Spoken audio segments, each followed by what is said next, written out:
Good evening student. मैं अंजन तिवारी आप सबका चाणक्य क्लास स्टडी में हार्दिक स्वागत करता हूँ। बेटा कल हम लोगों ने बात किया था सिग्निफिकेंट फिगर तक। आज हम बेटा बात करेंगे कि सिग्निफिकेंट फिगर के थ्रू आप कैसे आइडेंटिफाई कर सकते हैं सिग्निफिकेंट नंबर के बारे में। यानी बेटा आज हमको समझना है सिग्निफिकेंट नंबर। क्या समझना है बेटा? Significant number. तो बेटा अब आप कैसे डिटरमाइनिंग करेंगे इसके लिए? तो सिग्निफिकेंट नंबर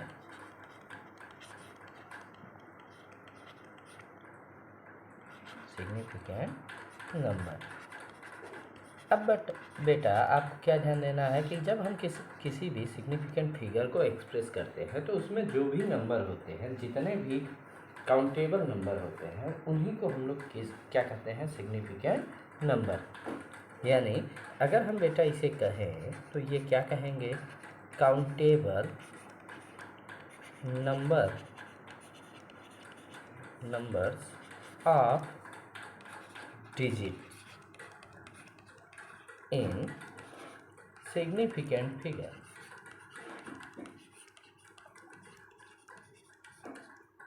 क्या कहा गया बेटा कि जो भी सिग्निफिकेंट फिगर है इसमें जो भी काउंटेबल नंबर होगा, इसी काउंटेबल नंबर को हम लोग क्या कहेंगे? सिग्निफिकेंट नंबर कहेंगे। ये बात क्लियर है। अब बेटा यहाँ पे सिग्निफिकेंट नंबर निकालने के लिए किससे? सिग्निफिकेंट फिगर से कुछ रूल होते हैं। तो यहाँ पे आपको क्या समझना है? रूल ऑफ डिटरमाइनिंग सिग्निफिकेंट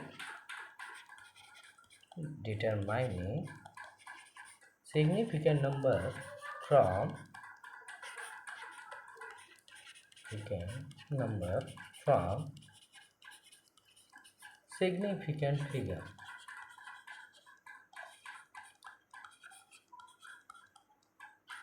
क्या कहा जा रहा है बेटा कि आप किसी भी सिग्निफिकेंट फिगर से सिग्निफिकेंट नंबर कैसे काउंट करेंगे, कैसे डिटरमाइन करेंगे।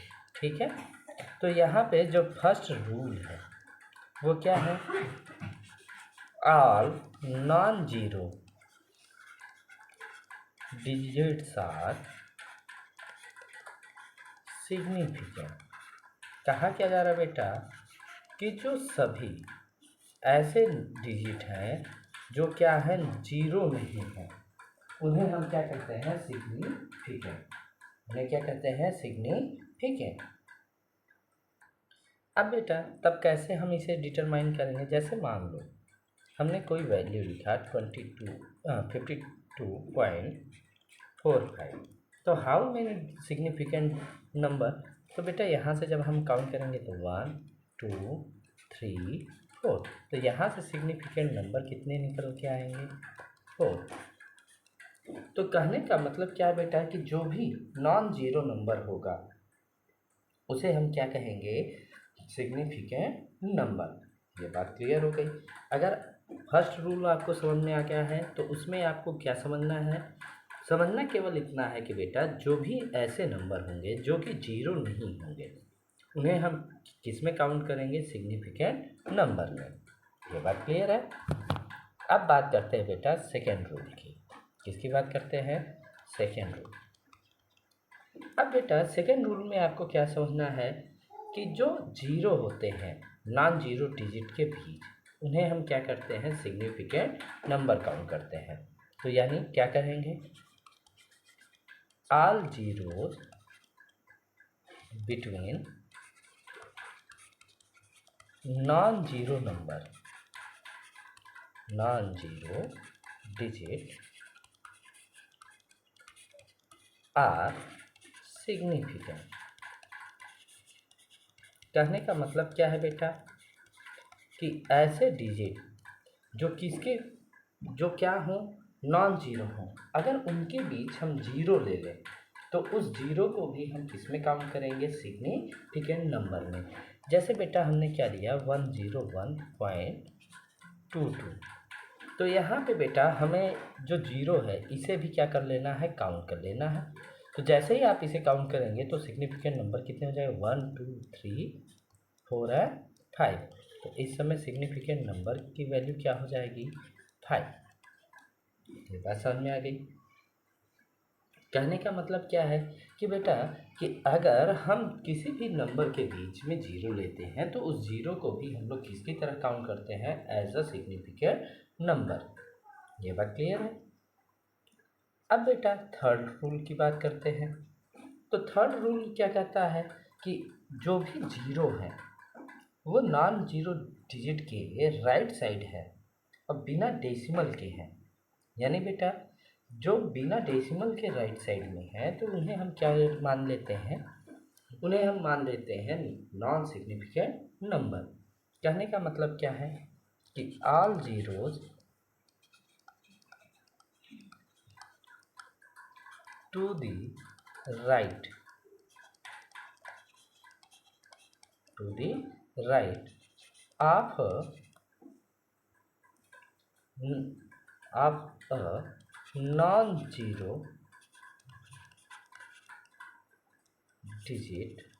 of a non-zero digit are not significant। अब बेटा जैसे हमने लिखा 100 डेसिमल 00, तो यहाँ पे सिग्निफिकेंट नंबर केवल क्या हो जाएगा, 1। क्यों बेटा, क्योंकि बेटा हमने कहा कि अगर डेसिमल के राइट साइड में जो भी डिजिट होंगे, जो जीरो होंगे, उन्हें हम क्या मान लेंगे, उन्हें हम सिग्निफिकेंट नहीं मानेंगे। तो यहाँ से सिग्निफिकेंट नंबर क्या आ जाएगा, 1 आ जाएगा। ये बात क्लियर है। अब बेटा नेक्स्ट पॉइंट हमें क्या समझना है, फोर्थ में हमें क्या समझना है कि जो भी डेसिमल के राइट नॉन जीरो डिजिट है, यानी in between number, in between digit, if zero is lying after decimal,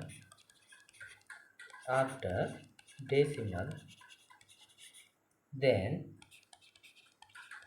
zero is counted as a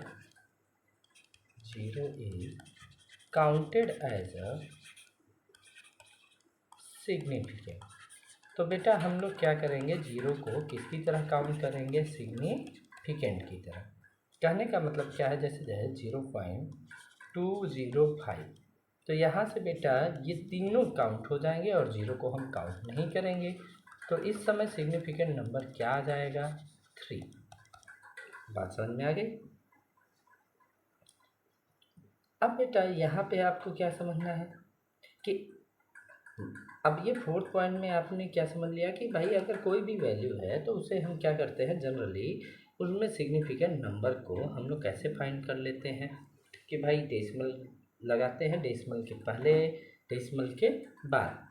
अब डेसिमल के पहले और डेसिमल के बाद जो हम कंडीशन अप्लाई करते हैं, इसमें क्या देखते हैं कि अगर डेसिमल के बाद कोई नंबर है, नंबर के बाद जीरो और जीरो के बाद अगेन नंबर आ गया, तो जीरो को हम लोग क्या करते हैं, काउंट करते हैं।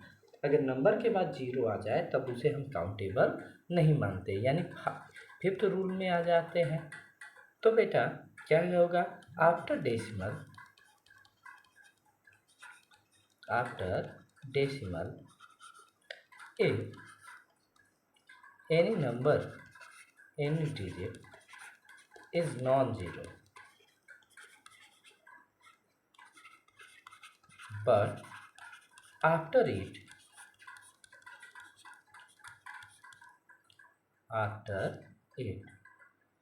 zero, then all zeros are non significant. तो जितने भी जीरो हो जाएंगे बेटा वो क्या हो जाएंगे, नॉन सिग्निफिकेंट। कहने का मतलब क्या है, जैसे मान लो हमने लिया 0.400000, तो हमें बेटा जितने भी इस समय जीरो होंगे वो क्या हो जाएंगे, नॉन सिग्निफिकेंट।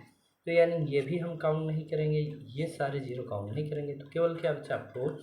तो यहाँ से क्या निकल के आएगा कि जो सिग्निफिकेंट नंबर होगा उसकी वैल्यू क्या हो जाएगी, 1। ये बात क्लियर हो गई। अब बेटा यहाँ पे नेक्स्ट आपको क्या समझना होगा कि एडिशन एंड सब्सट्रैक्शन, कि भाई आप एडिशन और सब्सट्रैक्शन के थ्रू सिग्निफिकेंट नंबर आप कैसे फाइंड करते हैं। ठीक है, तो नेक्स्ट पॉइंट में हमें क्या समझना होगा। 6 पॉइंट में in addition and subtraction we should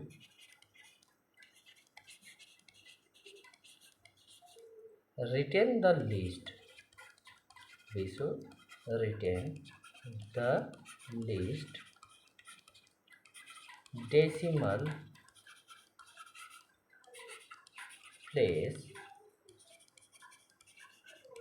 among of the values operated।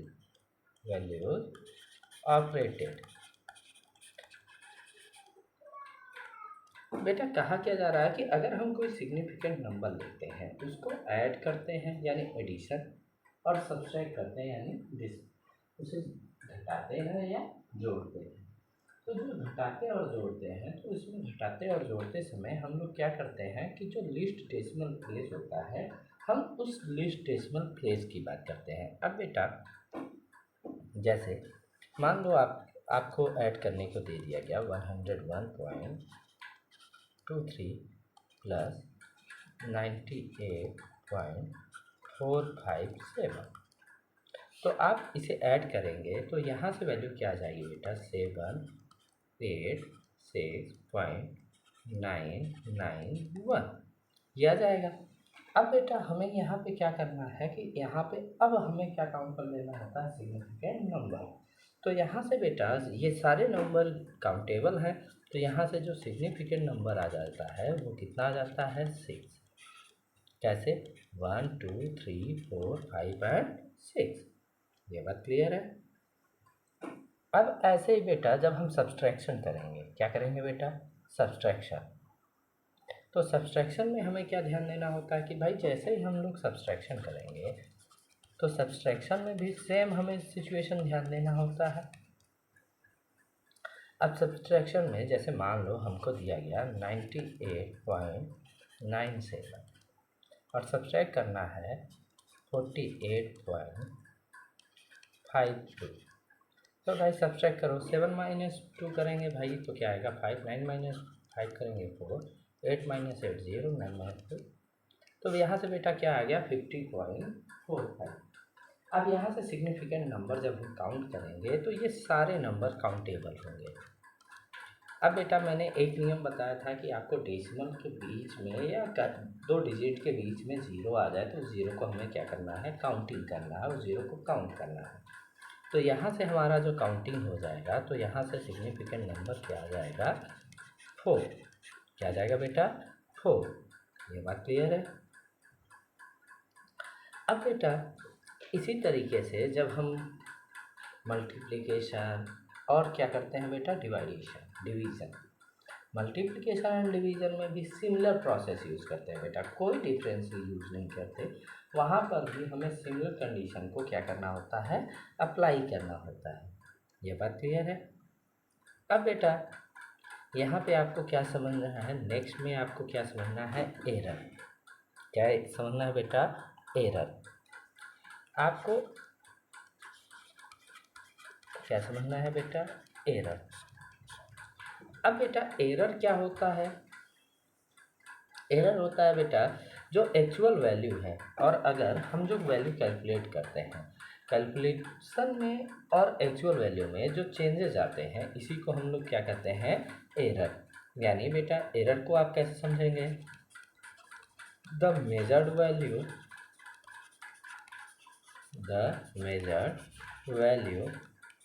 Of the physical quantity, the measured value of the physical quantity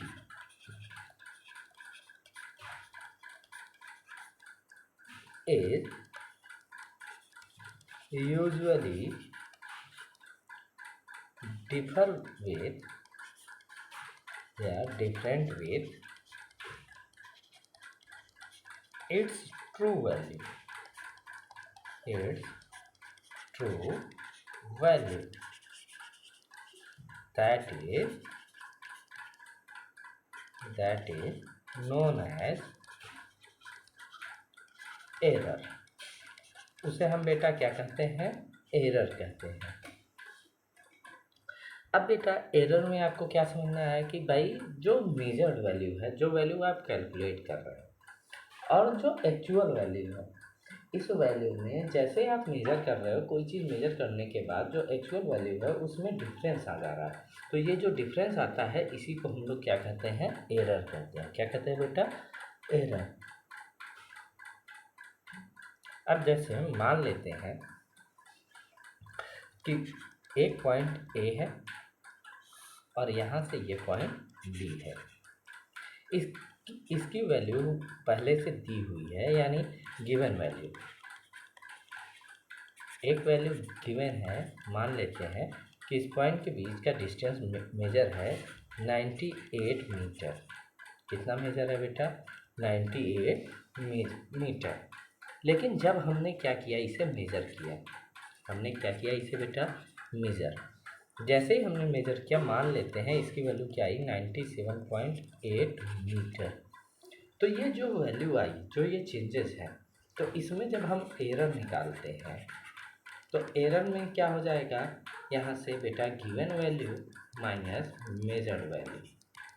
अब बेटा यहाँ एक चीज़ आपको ध्यान देना है कि यहाँ आपको हमेशा जो वैल्यू ज़्यादा होगी उसमें से आपको जो वैल्यू कम होगी उसे सब्सट्रैक्ट करना होता है। तो गिवन वैल्यू क्या है बेटा, 98 और मेजर्ड वैल्यू क्या है, 97.8। जब इसे हम वैल्यू निकालते हैं तो वैल्यू क्या आता है, 0.2 मीटर। क्या जाता है बेटा, 0.2 मीटर।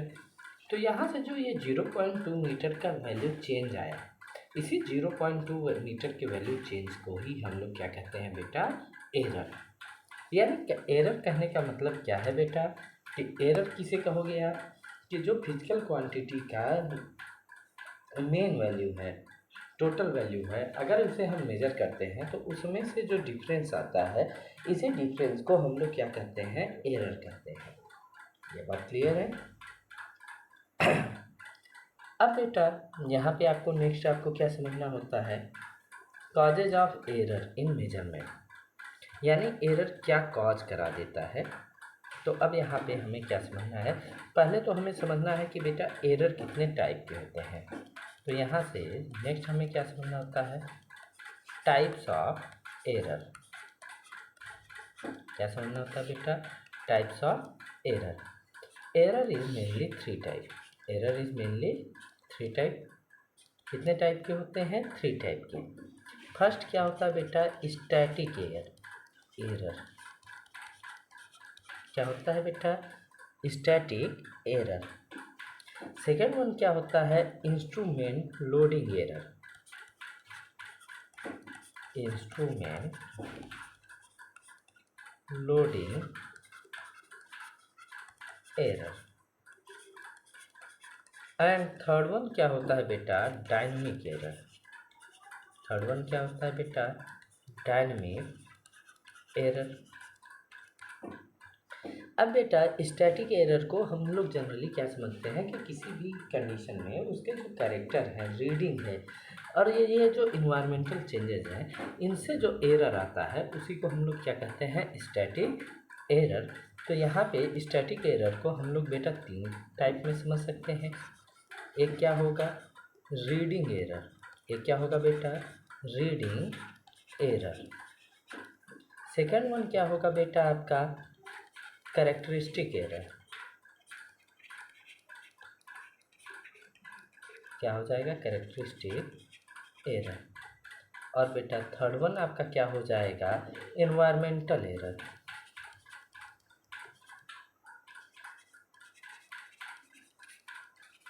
ठीक है। अब बेटा इंस्ट्रूमेंटल एरर में भी हम 2 एरर रख सकते हैं। एक बेटा लोडिंग एरर और दूसरा एनवायरमेंटल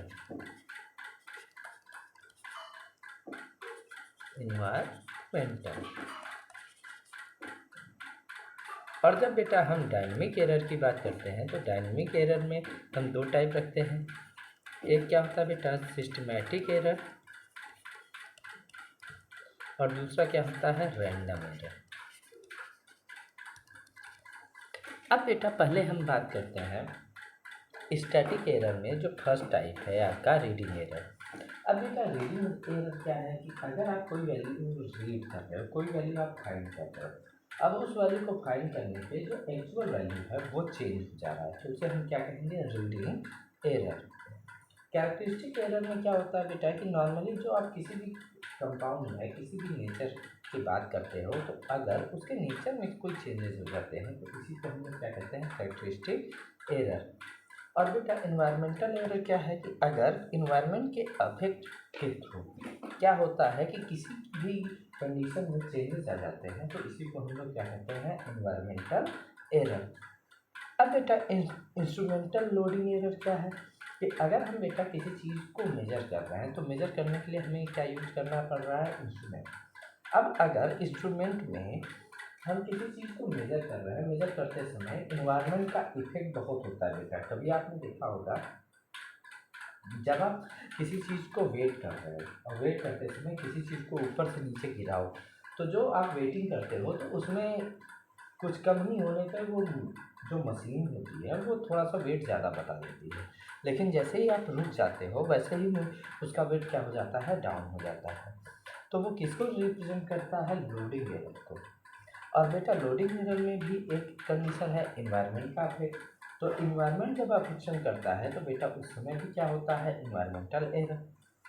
डायनेमिक एरर में बेटा दो टाइप का है, एक क्या है बेटा, सिस्टमैटिक, दूसरा क्या है, रैंडम। अब बेटा यहाँ पे सिस्टमैटिक एरर क्या है और रैंडम एरर क्या है।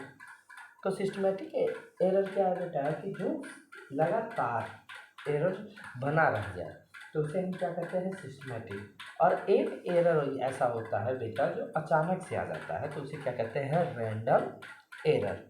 ये बात क्लियर है। अब चलिए अब एक एक के बारे में थोड़ा सा, इन सब के बारे में थोड़ी सी बात करते हैं। अब यहाँ पे बेटा तो सबसे पहले हम क्या किसके बारे में बात करेंगे, लिस्ट काउंट एरर के बारे में। किसके बारे में बात करेंगे बेटा, list count error. List count error क्या होता है बेटा, जो किसी भी इंस्ट्रूमेंट में जो मिनिमम कंडीशन कॉज होती है, जिसमें क्या होता है कि भाई 100% एक्यूरेसी की कंडीशन वाला कंडीशन होता है, बट जो एरर होता है वो क्या होता है, बहुत ही कम।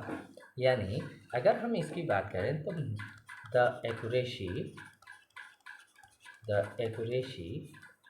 Of measurement, the accuracy of measurement is nearly 100%, is nearly 100%। अगर एक्यूरेसी रेट क्या हो बेटा, नियरली 100%, यानी 100% के पास हो, लेकिन फिर भी बट सम एरर में बी प्लेस्ड,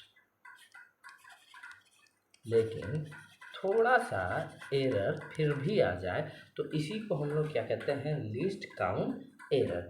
यानी बेटा आपने जैसे कोई ऑब्जेक्ट है, आपने ए ऑब्जेक्ट लिया, इसको आपने मेजर किया तो इसका क्या आया, 100.001। तो ये बेटा जो 0.001 वैल्यू है ये बहुत कम है। तो इसी वैल्यू को जब ये वैल्यू आती है तो इसी को हम लोग क्या कहते हैं, लिस्ट काउंट एरर। अब बेटा इसमें ये क्या है, कंडीशन, एक्सेस कंडीशन। कभी कभी क्या होता है बेटा, ये 99.999, तब भी यहाँ पे वैल्यू जो चेंज होती है बेटा वो क्या हो जाती है, 0.001। अब इस समय भी ये क्या है, list count error. List count error कहने का मतलब क्या है बेटा, जब एरर क्या हो, मिनिमम कंडीशन को शो कराए, यानी जो एरर आ रहा है बेटा वो क्या है, बहुत ही कम है, तो उसी को हम लोग क्या कहते हैं, लिस्ट काउंट एरर। ये बात क्लियर है। अब बेटा जब हम बात करते हैं नेक्स्ट की, तो नेक्स्ट में हमें क्या समझना होता है बेटा, इंस्ट्रूमेंटल एरर। क्या समझना होता है, इंस्ट्रूमेंटल एरर। अब बेटा इंस्ट्रूमेंटल एरर में आपको क्या समझना है कि अगर आप कोई इंस्ट्रूमेंट ले रहे हो, अब बेटा इंस्ट्रूमेंट लेते ही उसमें थोड़ा सा कोई चेंजेस आ रहे हैं, यानी कोई चीज़ आप मेजर कर रहे हो, मेजर करते समय उस इंस्ट्रूमेंट की वजह से थोड़ा बहुत क्या आ जा रहा है, चेंजेस आ जा रहा है, तो इसी एरर को क्या कहते हैं, इंस्ट्रूमेंटल एरर।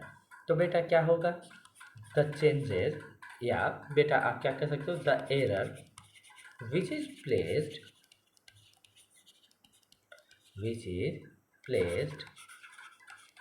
ड्यू टू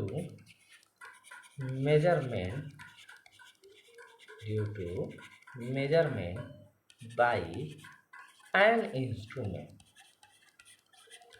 अगर बेटा आप किसी भी इंस्ट्रूमेंट से मेजरमेंट कर रहे हो और उस मेजरमेंट में कुछ क्या हो जा रहा है बेटा, चेंजेस आ जा रहे हैं, तो उसी को हम लोग क्या कहते हैं, इंस्ट्रूमेंटल एरर। जैसे बेटा आपने देखा होगा कि जब लोग कपड़े खरीदते हैं तो कपड़े खरीदते समय क्या करते हैं, लोग मीटर से मेजर कराते हैं। अब बेटा कुछ लोग आपने देखा होगा, कुछ लोग हाथ से मेजर कर लेते हैं कि भाई ये लगभग 1 मीटर होगा, तो बेटा वो लगभग 1 मीटर होगा, लेकिन एग्जैक्ट 1 मीटर की बात तो नहीं कर रहा है। तो बेटा जब एग्जैक्ट कंडीशन की बात होगी, तो जिस इंस्ट्रूमेंट से आप मेजर कर रहे हो अगर उसमें भी थोड़ा बहुत चेंजेस आ जा रहा है, तो इसी कंडीशन को हम लोग क्या कह रहे हैं, इंस्ट्रूमेंटल एरर। ये बात क्लियर हो गई कि बेटा अब इंस्ट्रूमेंटल एरर में हम लोग किसे समझेंगे कि अगर हम किसी भी इंस्ट्रूमेंट से कोई भी मेजरमेंट कर रहे हैं और मेजरमेंट करते समय जो एरर प्लेस कर जा रहा है, तो इसी एरर को हम लोग क्या कहते हैं, इंस्ट्रूमेंटल एरर। ये बात क्लियर है। अब बेटा नेक्स्ट वन आपका क्या आता है, रैंडम एरर। क्या आता है बेटा, रैंडम एरर। अब बेटा इसे हम लोग और क्या कहते हैं, it is also known as chance error. Chance error.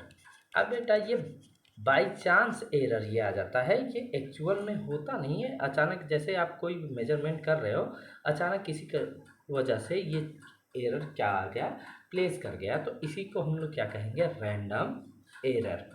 अब बेटा रैंडम एरर जो होता है ये बाय चांस आता है, जैसे आपने मेजर किया, जैसे आपने 1 मीटर मेजर करके फिर आपने 2 मीटर 3 मीटर ऐसे आप मेजर करते जा रहे हो, लेकिन अचानक से आपने मेजर कर लिया 6.1, तो नेक्स्ट जो मेजरमेंट आएगा वो क्या आ जाएगा, 7.1। तो जहाँ पे ये मेजरमेंट में डिस्प्लेस हुआ वैसे ही ये एरर प्लेस कर गया, तो इसीलिए जहाँ पर ये प्लेस करता है, अचानक से ये प्लेस करता है, इसीलिए इस एरर को हम लोग क्या कह देते हैं बेटा, रैंडम एरर। ये बात क्लियर है। अब बेटा नेक्स्ट आपका क्या होता है, एक्सीडेंटल एरर। नेक्स्ट वन आपका क्या होता है बेटा, एक्सीडेंटल एरर। अब बेटा ये भी एक तरीके का क्या होता है, random error, but random error में क्या होता है बेटा, माइन्यूट चेंज होता है, इसमें क्या होता है, हाई चेंज। बस इतना याद रख लेना है आपको। क्या याद रखना है कि accidental error is a type of random error. ये भी एक तरीके का क्या है बेटा, रैंडम एरर है, जिसमें क्या होता है, जो चेंज होता है वो क्या होता है, हाई। अब बेटा ये हाई चेंज होने के कहने का मतलब क्या है, या तो हाई होगा, हाई और लो, यानी बेटा बहुत ज़्यादा हो जाएगा या बहुत कम। अब कहने का मतलब क्या है कि जैसे आपने मेजर किया 1 2 3 4 ऐसे आप मेजर करते जा रहे हो, अब यहाँ आपने मेजर कर लिया 6.1, नेक्स्ट में आपने मेजर कर लिया 7.5, नेक्स्ट में आपने मेजर कर लिया 9। तो यहाँ से बेटा ये जो मेजरमेंट है, 6 के बाद 7 तो ठीक है, 7 के बाद 8 आना चाहिए, और यहाँ पे क्या आ जा रहा है, 9। तो अगर डायरेक्ट ये लॉन्ग चेंज आ जाए तो बेटा इसी को हम लोग क्या कहते हैं, एक्सीडेंटल एरर। ये बात क्लियर है।